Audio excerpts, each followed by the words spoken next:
আসসালামু আলাইকুম বন্ধুরা, আজকে আপনাদের সাথে আলোচনা করব সৌদি আরবে কোন কাজে গেলে সব থেকে বেশি ইনকাম হয়। সেটা হচ্ছে ফুড ডেলিভারি। আপনারা অনেকেই জানেন যে এখানে স্যালারি বেশি দিয়ে থাকে। সৌদি আরবে ফুড ডেলিভারিতে স্যালারি রয়েছে আপনার প্রায় 2000 রিয়াল বেসিক, এবং ডেলিভারি বোনাস রয়েছে, ওভার টাইম রয়েছে। তো সব মিলিয়ে কিন্তু অনেক ইনকাম সম্ভব। 2500 3000 টাকা 3000 রিয়াল কিন্তু অনায়াসে ইনকাম করা সম্ভব।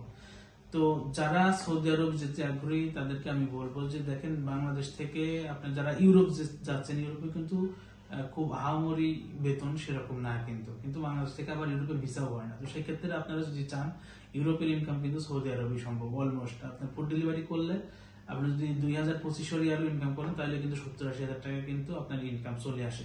প্লাস আপনি ওখান থেকে যদি আপনি ইউরোপের জন্য ট্রাই করেন তাহলে আপনার ভিসাটাও কিন্তু ইজিলি হয়ে যাবে। তো এই জন্য আমি সবসময় সাজেস্ট করি যে যেহেতু ভালো একটা বেতনের কাজের অফার আমাদের কাছে রয়েছে, আপনারা চাইলে এই মুহূর্তে নিতে পারেন সৌদি ফুড ডেলিভারি।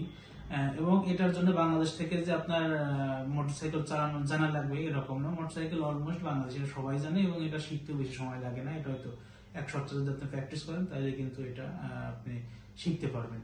তো আপনারা চাইলে এই মুহূর্তে ফাইল জমা দিতে পারেন। ইনশাআল্লাহ দ্রুত সময়ের মধ্যে সৌদির ভিসা প্রসেসিং কমপ্লিট হচ্ছে। 1 থেকে 1.5 মাসের মধ্যে টোটাল ভিসা প্রসেসিংটা কমপ্লিট হচ্ছে। আপনারা চাইলে নিতে পারেন, এবং ভালো স্মার্ট স্যালারি দিয়ে আপনি যেতে পারতেছেন। প্লাস আপনি সৌদি আরব থেকে ইউরোপে কিন্তু ইজিলি ওখান থেকে মুভ করতে পারবেন। সৌদি আরব থেকে অলমোস্ট 100% কিন্তু ভিসা হয়ে থাকে। রোমানিয়া বা অন্যান্য দেশের, ইউরোপের যে কোনো দেশের ভিসা হয়ে থাকে। তো এই ছিল আসলে সৌদি আরব সম্পর্কে কোনটা বেশি ইনকাম থাকে। তো আপনারা চাইলে আমাদের সাথে যোগাযোগ করতে পারেন। আসসালামু আলাইকুম।